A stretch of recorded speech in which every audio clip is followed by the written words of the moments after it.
Hello, my beautiful specimens, and welcome to another episode of the State of Flow podcast with me, Lena Kaliyah. I feel so honored to have you here once again.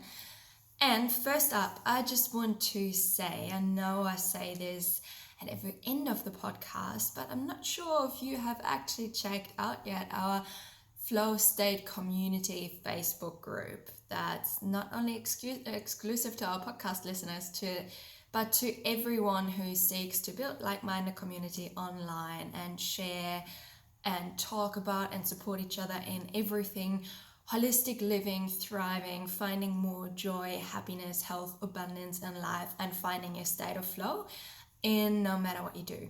And it's also a place to continue the conversation from our podcast episodes on here. So I really just want to encourage you to engage in there, hop in there. If you have any questions, any inputs, any thoughts or insights on what you hear here on this podcast, I would love you to continue the conversation in the Facebook group, and I can engage with you, and we chat a little further and have a bit more of a jam on all those different things we're diving into. And also to obviously keep everything relevant to you, I'd love to hear what you would like to have here on this podcast, what you like to chat more about. So if this is for you and you would like to also meet an awesome like-minded community, it's really fun and interactive in there. We have daily theme days to post on, and there's also plenty of opportunities to introduce yourself, to share your offers, whether they're business offers or personal, and connect and get to know each other. So if you haven't already, as always, the link is in the show notes for our Facebook group, the State of Flow Community Facebook group, and I'd love to see you in there. Beautiful. So this week is going to be all about why you might not be losing that excess weight no matter what you do. And I want to talk a little bit of weight wellness here. Even though I don't specialize in weight loss or weight management, most of my clients, probably 80% of my clients who come to me, do, because I give them a little questionnaire at the start, and then we get deep into where they're at and this whole holistic picture of what their life is like right now. And most of these people actually do have something to say and something they're not super happy with about their weight. And so I think in our modern Western society, weight is a big thing for many people, whether you're super conscious of it or not.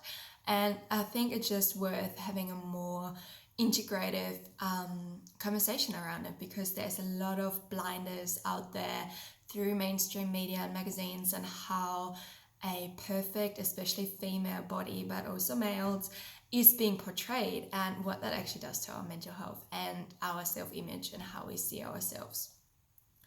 So firstly, they are all my thoughts on weight, and I find that, I just mentioned it can impact our mental health drastically, and that's due to not that we might actually be overweight or that our weight is unhealthy, but so often I meet people, clients, friends, I certainly went through that as well, through phases where we feel not comfortable in our own skin if you're actually rational and go with our heart, for no freaking reason, because we don't even need to argue that point. We are all individual, very unique human beings. None of us is like another in any way, shape or form. We are all shaped by our own individual experiences. What I have experienced will be completely different to what you have experienced, or your friend, or your mom, or your child.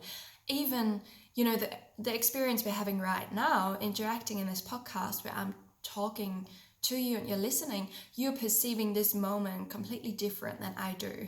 And so this is what shapes us and makes us so entirely different in our, genetic makeup and how we work and how we construct it. And it's the same with our physical body as well. We all have different structural alignments. We all have different skeletal shapes and muscle shapes and different proportions of limbs to torso and positioning of eyes and features like that. So I don't think it's actually really a point worth discussing, but it's something we really need to remind ourselves of, that we know we can't actually compare ourselves to anyone else but ourselves and our previous selves. And it's always nice to compare back to who we used to be, to acknowledge how far we have come. It's so easy to get lost in the process because we don't put our blinders on and we look too much left and right. And that's kind of what, mainstream media and society is getting us to do as well. We are living in societies that are, all suffering from this tall poppy syndrome. So you don't want to stick out, you're getting taught not to be unique, you're not to be individual, and therefore also not to love yourself for all those different quirks and features that are uniquely you and uniquely beautiful, right? So that's just a little reminder as a start. Sorry, I'm just grabbing a cup of tea. It's a really cold day here. To just remind ourselves that the whole weight thing is often has to do with our self-image and self-picture, and it's often driven by really false expectations that are planted from an external world into our minds and lead us to not treat ourselves as lovingly and kindly as we should and as we truly deserve. And that in turn, as we know by now, has a really counterproductive effect on our physical body and on how our physical body looks. I'm not sure if I mentioned that in a podcast before, but there was this beautiful experiment done. You can look it up. I'm sure there's been lots of experiments done of that kind of style, but it was in a school class. They experimented with having 2 apples side by side, and so I don't know how long they went for, 2 weeks or 30 days or something. One apple got supreme treatment, and they made the kids tell the apple every day how much they love it and how delicious this apple looks, and giving it really loving and compassionate and beautiful compliments. And the other apple, the exact same apple initially, the second one, got the opposite treatment and actually got cursed on and got bullied, and just in language, and you're an ugly apple, you're not going to be as tasty as the other ones, you look at how you look at your color. And so that went on for two weeks or 30 days. I can't entirely remember. However, at the end of the experiment, they cut the apples open, and the one who received all the positive compliments was fresh and healthy, or as fresh and delicious as an apple would be after 2 weeks or 30 days. But the other one got cut open and was like all deteriorating, just a gross falling apart from the inside, and what's the word for it, biodegrading. And there's been lots and lots and lots of studies and experiments done of that kind of nature. And it just, like the Buddhist meditations on waters and how the frequencies we send through our intent in meditation and affirmation and chanting and how, the intention we take into our daily life, how they can actually change the molecular structure of water molecules or any other molecules. It's really amazing. You can really Google it. There's so much incredible work on that out there. And I just bring that up because it's an amazing reminder and an analogy for what our treatment, the cause of effect of how we treat the world, but also how we treat ourselves and how we treat our bodies. And that's our self-talk. That's how we look at ourselves. That's how we then, based on our self-talk and our thoughts about ourselves, that's also how we then treat ourselves and practice. If you have this negative self-image because of initially some external influence that told you when you were 12 and you got told that you're a bit chubby or whatever, and that actually causes underlying trauma, which then causes you to create a certain belief that you might not be good enough in that way. And that's how you start treating yourself, and you might not put as much effort and love into how you dress. Not saying you have to wear tons of makeup. That's a fully different story. I think that has to do also with low self-esteem and self-image in that sense, because you're hiding and putting a mask on. But taking special care of yourself. And if we don't have a good self-image, we don't take special care of us, and then in turn it will decrease the self-image because our body will adapt and will pull into that lower frequency. So one thing that I always ask my clients when it comes to the weight, we always discuss it, even if it's as soon as I see it in the questionnaire, even if they don't have any concerns, I check in with them to see what their body image and their weight concerns and non-concerns are based on. And what I think is a very unhealthy way of looking at yourself is what I just explained already. But, many people go by, I think I'm asking for what's your current weight, and it might be 60, and what have you weighed 6 months ago? It might be 63 or 65, and then, and a year ago, 60, whatever. Sorry, I'm getting sidetracked here. But then asking them what do they want to weigh, and it's like, I just want to be like 59 on the scale in kilograms or whatever it is. And why? Well, I weigh myself and I'm 3 kilos more. But, okay, how does it make you feel? And that's the key point. That's what I want to get at. It's you are, the saying, you are as old as you feel, but you are as beautiful as you feel. And as long as you're comfortable in your body and you feel healthy and balanced and beautiful and sensual, or whatever your core desired feelings are, you might want to feel feminine, and you might love, femininity comes with curves, and you might love having this feminine, beautiful body. Then it's not about the scale, it's about how you feel in your body. And, there's this thing called core desired feelings. I think it's Danielle Laporte who talks about that. And so it comes down to, we so often externalize what we want in life. We externalize our goals, our ideal life with like, I gotta weigh this and that, I gotta look this and that, because that's what they look like in a magazine, that's what my Instagram features Instagram feed features every day, and so forth. So it's all, borrowed beliefs and ideas that are not actually ours, and that very, very greatly affects our body image and body weight too, and that's a very unhealthy way. So instead of having this external focus, we got to come back to the internal focus, which is the feeling space. And okay, cool, so if your goals are having this slim body and a big house and a car, what's actually behind it? Why do you want that? If you don't know it, then that's a borrowed belief. Then it's just an external, ego-driven thing of, well, that's what's societally appropriate. That's what's seen as being enough, being, a worthy person.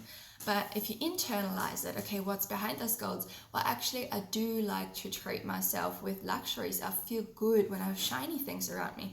Awesome. If that's a race car for you, fantastic. If that actually really, satisfies your core desired feelings. And a core desired feeling is not, I want to be liked by everyone. That's, again, an external belief, correct? It's just seeking this external approval and recognition and appreciation. But you got to come from this place of inner anchoring. So, get clear on how do you want to feel. You might want to feel strong, feminine, powerful, confident, beautiful, joyful, happy, comfortable, fit, any of those things. And then accordingly, you would make different life choices, including bodily choices.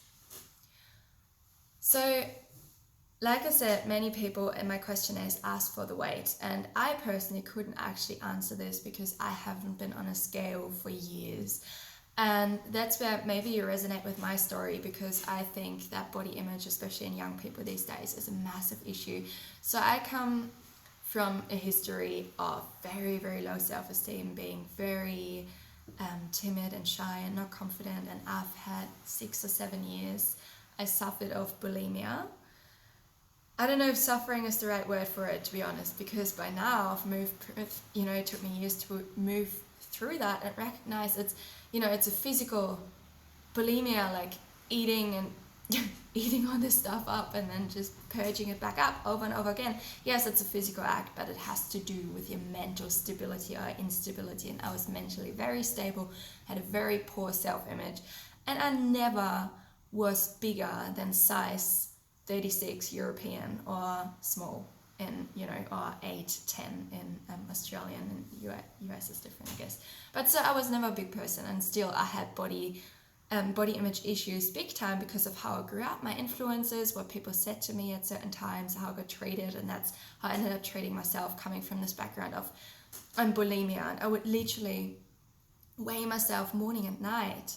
And by now, after having studied health a lot and gone through my own journey a lot, and it's also common sense to know that you will weigh less in the morning after your first bowel movement than you do after having had a fat lunch and grazing all throughout the day and having been constipated for 3 days, and that's why scales and BMI tests and so forth are actually quite inappropriate when it comes to finding a healthy body weight. Healthy body weight, weight wellness, all comes down to the sense of feeling good in your body, feeling balanced, feeling healthy, as opposed to going by a number. Because those numbers fluctuate so much and they are so dependent on so many other aspects than your actual weight. They're actually a very inaccurate reflection of the health state of your body. So one thing is obviously what I just said, you weigh. Obviously weight is going to be different according to if you had a bowel movement, do you go to the toilet regularly, what did you eat, have you been grazing all day and you've had indigestion and constipation for 3 days, the diarrhea, how much water retention are you going through, is it autumn and you're rather dry, or is it kind of spring and you're all mucousy and more heavy, are you going through stressful periods in your life, that's all what your actual weight number is going to be dependent on. Plus, there's also things like BMI tests. I know you can get them done properly where they actually use those little devices, and they would do it for athletes and stuff and actually sort of pinch behind your knees and your elbows and get the actual fat percentage of your body. That's a total different BMI test to body mass index, that is, to what it is that those table BMI tests that you can look up where you kind of go, you have your height on one axis and your weight in kilograms on one axis, and then the graph will show you where in the spectrum you are. And the problem with that is that obviously if the only two measures that you have of a person are weight and height, you don't have density, you don't have anything else in between, you don't know what their structural constitution is like, what their skeleton is like. Do they have heavy and big and large bones, or do they have really skinny, flimsy glass bones? That's not considered when you only go by weight and height.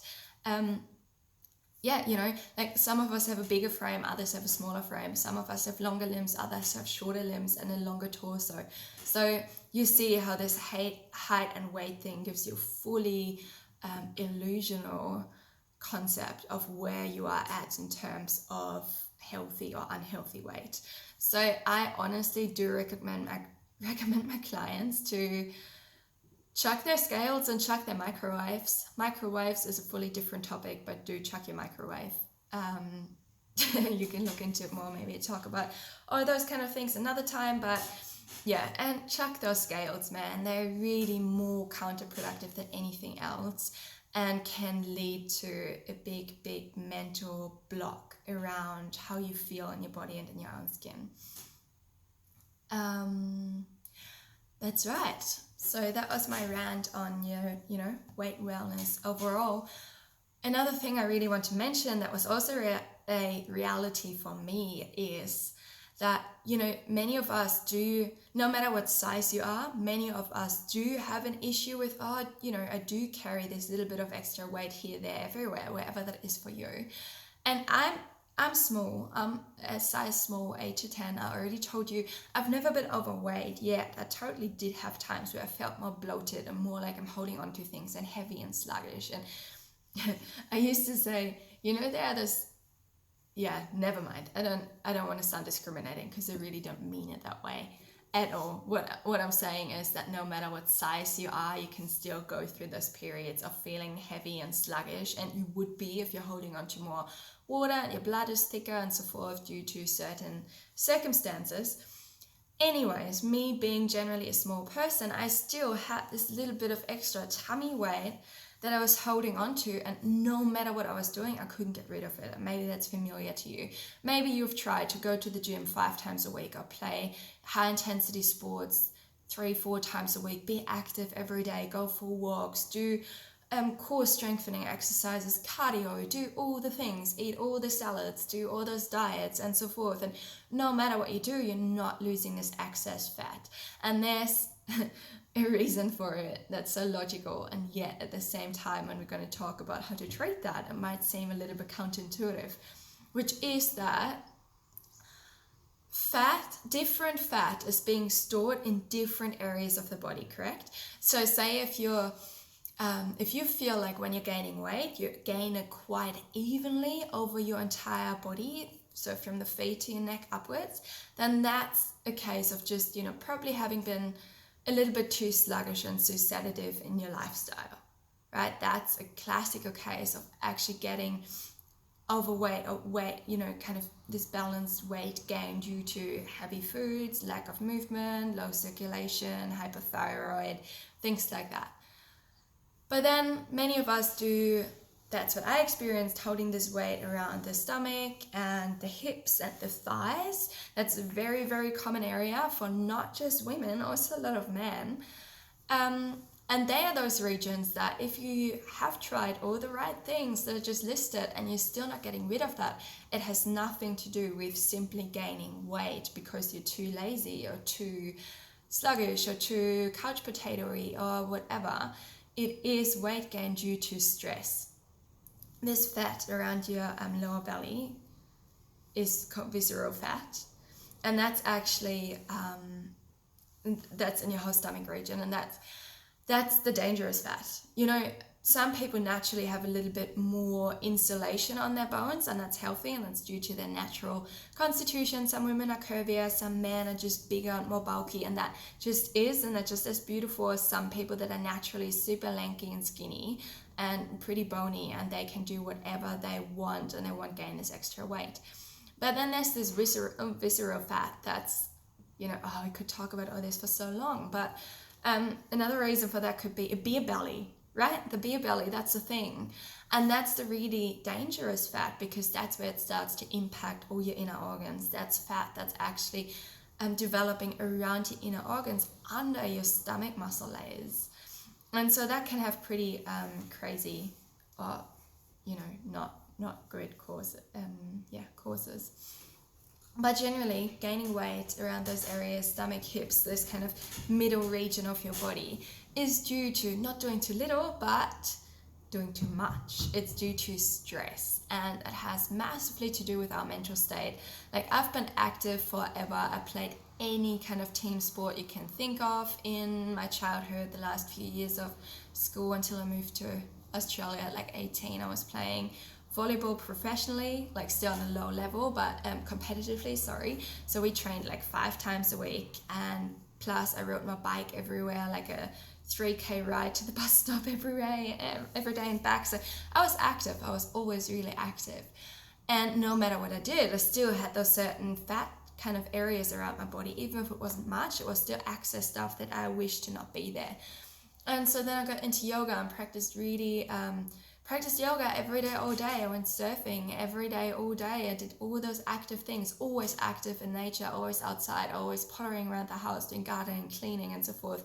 No matter what, it wouldn't go away until a couple of years ago, for several reasons, mainly because I knew I was too stressed.